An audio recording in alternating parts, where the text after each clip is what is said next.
Hello, this is John Miller, the creator of The Rest of Everest. I think I can safely say that this show is, without a doubt, the most in-depth look into the entire experience of what it takes to climb Everest, as well as some other peaks throughout the Himalayas. But all of the events in this series are shown in chronological order, so if you're new to the show, please go all the way back to episode 000 and watch everything in order. That's truly the best way to enjoy it. Thanks.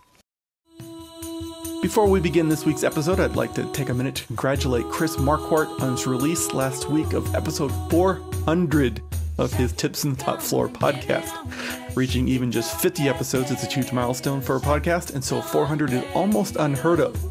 I know many of you Rest of Everest viewers are also subscribers to Chris's show, but if you aren't, then now is definitely the time to check it out. This week he's launching the first of his video episodes that will document his perspective from the Everest Trek 2009 adventure, while my show documents the overall experience of the trek, you know, like toilets and stuff. Chris's coverage will focus on the educational aspect of the workshop we were teaching as we made our way to Everest. We called it the highest photography workshop in the world, and you're all invited to attend through his episodes. Just head on over to tipsfromthetopfloor.com and be sure to subscribe so you don't miss a single lesson. Congratulations again, Chris. I look forward to the next 400.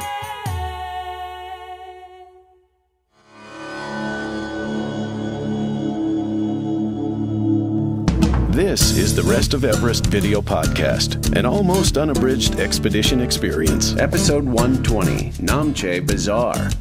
Well, hello again, everyone. Welcome back to the Rest of Everest. As always, I'm John Miller. Same group as last week on the show with us this time, so I'll quickly go through the list. It's, again, happy to be joined with Chris and Monica on Germany. Let's see. I also have Jeff out in California, Andy and Steve Wolfe from Ohio, John Coleman from Ohio, Steve Beatty from Ontario, Canada, and Tilo calling in from Germany as well. How are all of you doing today? Good, awesome. Yeah, I'm doing great, John. Doing well, John. All right, this episode is one that I'm sure people are really looking forward to doing the commentary on, because we actually do see Everest from a beautiful viewpoint for the first time. And for those of you who are really familiar with the show, you will see a very different shape to Mount Everest, because what we've typically shown you is the view from the north side in Tibet, and it's a completely different looking mountain from that side. Although most people, when they see a picture of Everest, they do see a view from the south side, but that certainly hasn't been the way it's been on this show. So I was really excited to see it from the ground and just see that really different perspective.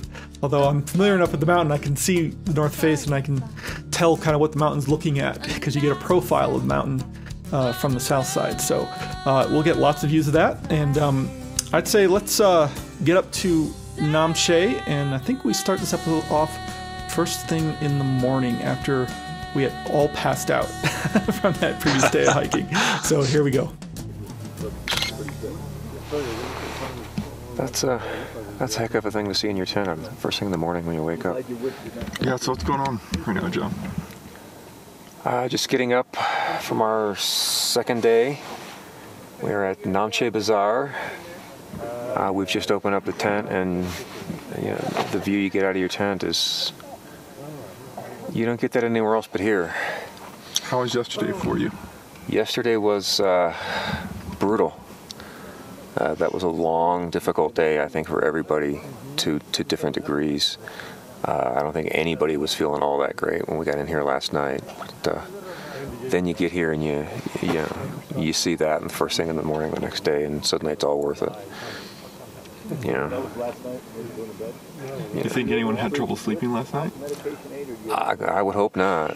Boy, I know both you and I slept twice last night at least. So myself 3, I had to get up in the middle of the night because of some unpleasant digestive issues, and then I was right back to sleep. So not bad for 2 chronic insomniacs. Yeah, exactly.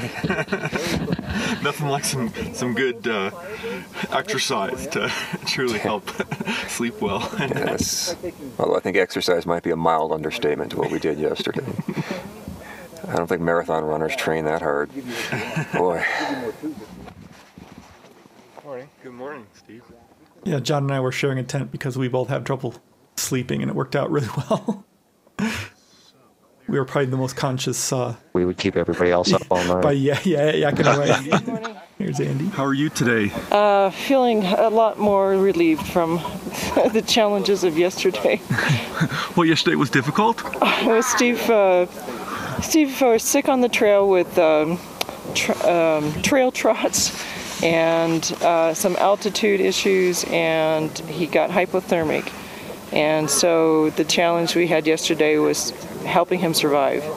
And we got to Namche Bazaar after dark, stopped at a tea house that was very interesting. They were all very kind and put him by the fire, warmed him up, put him under a down sleeping bag, gave him hot liquids, and let him take a nap, which was really helpful. And then walked the rest of the way, the last 300 feet up in the dark, with a team of, I think we had Sunam and Pasang, and then 2 other Sherpas that were there just to help grab him when he started to wobble a bit. So it was very stressful. How do you feel about the Sherpa staff? They're fantastic. I mean, they're worth every penny that we paid to hire them. They're just very kind, very knowledgeable. I was really impressed with Sunam, because he stopped Steve every few bits and would actually check his body temperature, make sure that I think he was checking him also for symptoms of heart attack, because Steve was having so much difficulty breathing just on the altitude, the acclimation. He probably wouldn't have had that problem had he not been sick, but he definitely was having issues just not being able to breathe going up. So Sunam was there coaching him and helping him pace and keeping him from overextending, because Steve's, he's tough, he's determined to make it and wants to show that he's tough, and that was just the perfect solution for the problem we were having. So I was worried, obviously, and it was kind of a really stressful day all the way around. So you wake up to this view and you go, well, okay, it was worth it. It's worth it as long as no one died. Yeah, well, I think I proved to Steve that Emma is not number 1. So it was a challenge. Well, that's nice. Yeah, I guess so. It was just something else. It's one of the things about getting up here, you just don't know. Yeah. It really is a big question mark. Yeah. Some people who are the strongest in the world, they just, crumple because of any number of variables, and some people are, you think you're absolutely sure that they're going to have problems, and they just it's absolutely no problem at all. John Farrow was an example. He was such a workhorse yesterday. I mean, it's like the tortoise and the hare. He just kept going and going. But it's not anything that anyone can really totally prepare for. So it's not like you can be judgmental about it in either way. It's just you don't know. Well, you don't know. Altitude is the wild card. A lot of physical training from the time that we got in to when we left. We were doing everything we could to increase our aerobic capacity, going to the gym at 6 a.m. every morning, riding our bikes really hard, climbing stairs, doing the little bit of hill walking that you can do in Ohio. But we live at an elevation of 835 feet. We started out here at 9,600 feet. And even though I've been 12 times that right now. Yes, and even though I've done a lot of field work in the mountains, and feel like I have never had problems, and I know what it feels like to acclimate. It is a wild card. If you get sick, it's a wild card. You just don't know what's going to happen. So I'm glad it all worked out, and I think he'll be fine for at least the next few days. We'll see how things progress. See, Steve, your problem is you were just too strong. Well, really, like I say, it's not a judgment. It happens to everyone. You just can't tell. I'm just still amazed it didn't happen to me. First time in my life I didn't get hammered. Good morning, Chris.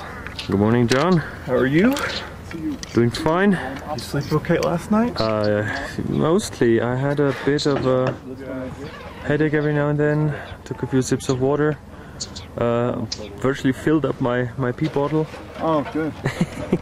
No, that means filling up the pee bottle is always good because it means you're well hydrated. I was, every time I had a headache, I woke up with a headache, I took a few sips of water, that took care of it. And now it's mostly the headache gone with a, yeah, it's slightly left over, but... That's good. Oh. Overall, very good. So you? I think I slept all right, but I don't remember because I was unconscious the whole time. How was the climb for you yesterday? Oh, I was beat. I didn't feel bad, and I've definitely experienced that before, where I don't really feel like I'm not in any pain. I'm no headache. Not dying of thirst or anything like that. I started getting a little bit of the, as we've been referring to, the Nepali style, which means diarrhea. I'm getting infected by you. But haven't. I've been getting the signs of it. Haven't experienced it yet. I mean, I just get to the point where I get so tired. I can't move my legs fast enough. And I'm getting infected by I definitely have experienced that in 2003.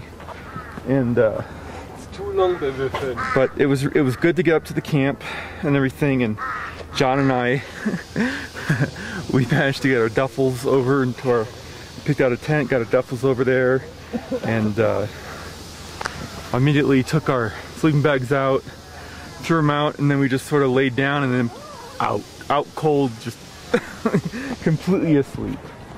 So that was nice to have a little bit of a nap before dinner, and I didn't eat a whole lot last night. I definitely feel more hungry this morning, but when I'm not feeling very good, my appetite goes way down. And so it was just, I was taking it easy a little bit from eating last night, which is probably for the best. Kept me sleeping last night, didn't have to have any late night visitors, as John and I were saying. I had to make a mad dash to the bathroom, but I don't know, today I feel pretty good. Just have one blister on one of my toes, but won't be an issue. So we're gonna have a little hike now? We're gonna have a little hike. It's apparently just 10 minutes up to a viewpoint. I told the group last night that it's 10 minutes according to Karma. That's 10 minutes Sherpa time. Not Karma, the Babu, who is the head of mountain tribes, but Karma, our Serdar, our head Sherpa here. He says 10 minutes, no problem.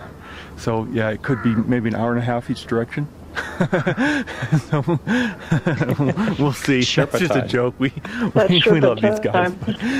Their sense of distance and time it's all very relative. So but yeah, we're gonna do that. I'm not exactly sure what we're gonna see. Maybe we'll see Everest, hopefully, but maybe not. Whatever we see, it'll be beautiful. And then the hike is supposed to be so short that we will wait to have breakfast till we get back. It is currently about 7:30 in the morning. I think everyone's been up for just about an hour. And since we're having breakfast afterwards, I'm feeling pretty confident it will not be a very long hike. And then today's a rest day. We get to do whatever we want. Some people will go for a hike. I think some people will go for just crashing in their tent, just hanging out. And it's gonna be good. Just glad everyone made it here. It was a very rough day, very touch and go for some people. And we didn't lose anyone. That's good. When I say we didn't lose anyone, I mean no one died. It seems like that could have been a very realistic possibility. We had the Sherpas take really good care of us. Yeah. Mm-hmm. So they were taking the backpacks of people who couldn't carry them themselves, and organizing this trip, that was something that I knew with the size of our group. I just knew that some people would have trouble. I would never be able to venture a guess as to who. That's just not something you can do, but I knew people were going to have trouble. Just with as many people as we have, the odds just go up. So I was really adamant about getting an extremely rock star staff to take care of us, because I want everyone to be able to make their goal, whatever that goal may be, whether they want to get up to base camp or they want to get up to Kalapatar above base camp, or whether they want to just make it up above tree line. Anything. I just want people to have success, and we will not be successful without the Sherpa staff. They are. My love for them is without any bounds. I just, the terrain here is beautiful, but the reason you keep coming back is because of the people, and I think everyone's truly they're really starting to understand that. These guys they make it possible, and they shoulder incredible loads, and they don't complain. There's no complaining, not a single complaint, and they're carrying like 50 kilos on their back and over 100 pounds, and I have maybe 25 pounds, maybe 10, 12 kilos, and I'm complaining the whole way. No, you're not. No, you're not. Well, my feet are complaining the whole way. Well, yeah. My shoulder. This shoulder, this one's not so bad. It's funny, this shoulder Actually, I know someone who gives a nice massage of shoulders. Well, this shoulder was giving me so much trouble yesterday, but then we came into camp and it's this one that's giving me all the grief. And you actually, you said goodnight to me last night by patting me on the shoulder. Yeah, I remember that. But I don't know, it's just that you don't totally come to Nepal on these treks for the views. You come to hang out with the Nepalis, and more specifically the Sherpa, because they're a distinct people here in Nepal, and they are just amazing. I mean, I'm looking at these guys right now and I feel better because they're here. They're just great. Well, John, you had done a really wonderful job with Megan the night before. She had a rip-roaring headache, and you'd done a nice job getting her hydrated. I had forgotten about that. Yep, most of the discomfort people feel can be alleviated by just hydration. So you want to hear about what happened yesterday? Well, if you want to tell me, it's up to you. No, don't do it. In the morning, going from fact meeting to, I don't remember where we stopped for lunch. Wherever that was, I was feeling fine. After lunch, I was feeling fine until we got to that last bridge before you start doing the switchbacks up to Namche.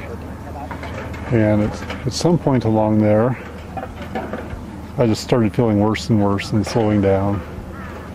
And I finally got to where I just had to stop and rest, even though it wasn't rest break time. And my stomach was just bothering me. And I had to go find a semi-private place, although... And then probably outhouse somewhere. Well, it wasn't an outhouse. and really, I didn't care where it was, as long as I could do what I needed to do. And we're all suffering, most of us are suffering from that in various degrees right now, so you're not the only ones. Look at that, 3 cameras shooting that. Really awesome setup there. So I knelt to the diarrhea gods. Well. and took care of that, and I felt better. But then I was nauseous. I didn't want to eat or drink anything. I just wanted to lie down and take a nap. That's all I wanted to do. And that, of course, didn't leave you a lot of energy to walk. No, but finally Andy gave me some anti-nausea medicine. Once that kicked in, I felt better, much better. I had to make yet another offering to the gods.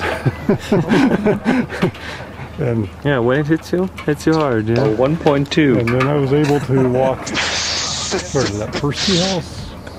Yeah, we made it to the tea house. They call it Solokumbu Tea House. It was the first one in Namche Bazaar. And he also had hypothermia. He didn't tell you that part. He was really, really very cold. Sunam, our Sherpa that was in charge of us, just kept checking him for hypothermia. We had stopped on the trail, and his hands were just like ice, and so we started trying to layer him up as much as possible, and then got to the tea house and had hot soup and hot tea, and put him by the cook stove while we were getting some stuff organized, and then they made space for him to lay down on the bench with a cushion and that was nice. A down sleeping bag, and he got to finally take his nap while we had the Sherpas. Pasang came up to camp, fetched Steve's down coat and his heavy hat and gloves, and another pair of Sherpas to help, and then they carried the packs up, and Steve had Sunam on one side and another Sherpa on the other side, and every time he was wobbling, they'd grab him under their arms and help him rest. And so do we have a great Sherpa staff? We have the most fantastic Sherpa staff. I am so impressed. I mean, if this had happened anywhere in the States, I would have had to call an emergency rescue team in to get him out of there. 'Cause I don't think I could carry Steve on my back. As long as as long as the anti-nausea medicine did its thing, then I was feeling pretty good. And you even got applause when you arrived here. Yeah, I did. That was we're all very proud of you. You know that. That was nice. You know, you have to be really, really tough if you don't feel well to just grit your teeth, be determined, and carry on. And that's harder than just going when you feel well. Right. Did you hear, Steve, that I have her on tape saying that it was proven that you're number 1, Emma's number 2? I believe it. I have it on tape. And I always did, really. But she admitted it publicly to the world, so you got that going for you. Well, I think Sunam and Pasang, and I don't even know who the other Sherpa was with us, and Andy, they're my heroes. Good. So they were great. They were absolutely great. And so now I feel pretty good, and I think as long as I can keep the nausea at bay, and I now know at least some of what John was going through with the nausea. I think as long as I can keep the nausea at bay, then I'll be okay. Good. So we're going to take this little walk this morning. I'm going to see how well I can walk uphill. That's a nice little short kind of a tryout walk now. It's good. One of the neat things, Steve, about you don't know who the other Sherpa was. Mm-hmm. You may never find out because it's not important to them to get any accolades or anything like that. They were so kind. Mm-hmm. That's just what they do. They don't need to be thanked or anything. It's always nice to thank them, but they don't need it. They're going to do it regardless. It's like I was telling Chris just a minute ago on camera that it's like you come for the view, but you come back for the people. Mm-hmm. Mm-hmm. I believe that.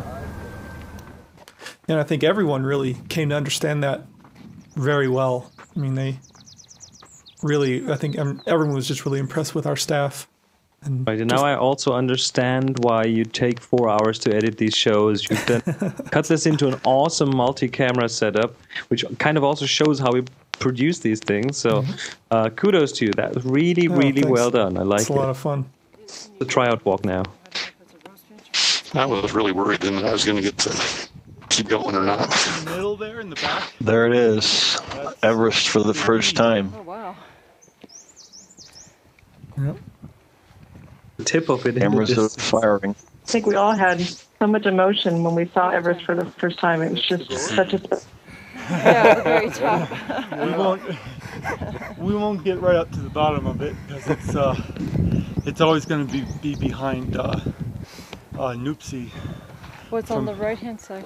On the right-hand side is Noopsie, which is not an 8,000 meter peak, and then behind that in the distance is Lhotse, which is an 8,000 meter peak. Can you see Lhotse? Yeah, you can. A little piece of it. Everest is in the middle. It's just it looks just a little bit higher than Noopsie from this, but it's just that it's further back. So there's a little streak, there's a little ridge line that's lit below the summit, Is that Everest then? Yeah. Wow. Biggest mountain in the world and we can't find it. The arm. I thought it was tourists. I wouldn't be able to run here. Which is very different looking from the south side. And again, this was a photography workshop. Great, thank you. As we walked along the Solukhumbu region, it was so interesting.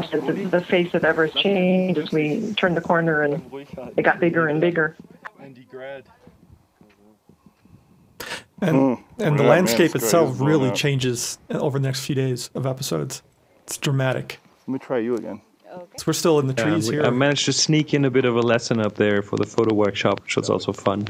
Nice location to do it, especially around those military installations there, with them almost kind of watching us. When I recompose, yeah, suspiciously. I think that was part of the problem. Chris, this is the day that you taught us about the zone system for the first time, and I found that to be sure. I can't see you at all. Yeah, zone system is important. It's important. People don't believe me, but after they got the lesson, they finally understand. There's on with the blom. And you managed to break it, right? One of you two wolves broke it, right? Excuse me for breaking it, but I don't believe us. Broke the zone system. It's fixed now. It's back to working.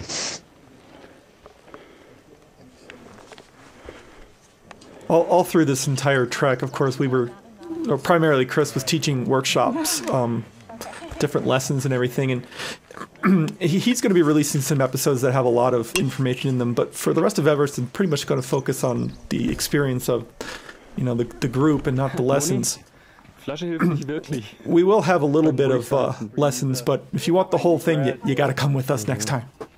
Yeah, we'll have a lot of that over on Tips from the Top Floor. I'm just working on those episodes, and they should be... Actually, a friend of mine, Kingsley, is working on those things, and he should be ready to launch them pretty soon. So you'll have a totally different perspective on the trek pretty soon over on Tips from the Top Floor. And there will be lots of content. I actually have all of his footage. I've been through it.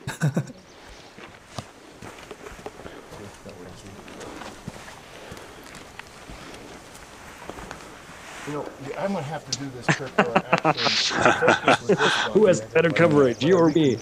Let's do a shootout. I think that was part of the problem. Okay. And now I can't see you at all.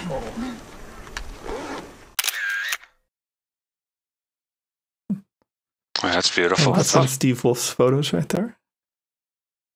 This is actually kind of exciting. I told the group that after a while of us all being here, that our conversations would tend to revolve around bodily functions, and that's just par for the course out here. And we've got a large group. There's no getting around that, and we have just right here, let's see, yeah, it's that building. Hard for me to see my viewfinder. It's that building right there, kind of adobe. That is a toilet, and it is a well-used, well-loved toilet, but we've got such a big group, it's a little bit constricting in terms of only one bathroom there's actually 28 of us, including all the staff. So that's amazing. We just came back from that viewpoint, and they have set up a toilet tent here. The tent. It's exciting because it's brand new, which means it's fresh, which means it's not covered in diarrhea and pee. So I'm going to christen it myself right now. So I'm looking forward to it. So everything, all the niceties in this life out here are all relative, and there's nothing like a nice, fresh, clean toilet facility. So I'm not going to film it though. I promise. But this is inside the toilet tent. Again, I'm not going to film it going, but this is just one of the really nice things that the staff, they just always come through right when you think we're missing something. They just come through, and they complete the picture here. So you may have to rename this podcast "The Rest of Toilets.com." I know you guys have seen lots of rough toilets, but this is my sunglasses just fell off behind me. That was a close one, but this toilet hasn't been used yet, so you got this nice tent, and you can see that I actually have more headroom here. I'm over 6 feet tall, so it's nice. Complete windbreak, so it's not freezing. And then it's just a squatter, so the hole in the ground, there's a little bit of space. Very nice. He's doing for it, you. and he's doing it again, swimming in the toilet. Not everyone had good aim. So it's a lot nicer than the old one, which has been used for years and years and years. It was rather narrow, wasn't it? A little bit more rough than really appreciate. And look at that. Look at the comforts of home. Oh yeah. Toilet paper right there, ready to go. Don't even need to bring your own toilet paper. So, anyway, all right, I'm off. I'm going to be using it, and here's where I'm going to stop recording. So, and I will not make it a bonus episode for those of you who donated. It's just, I'm not going to work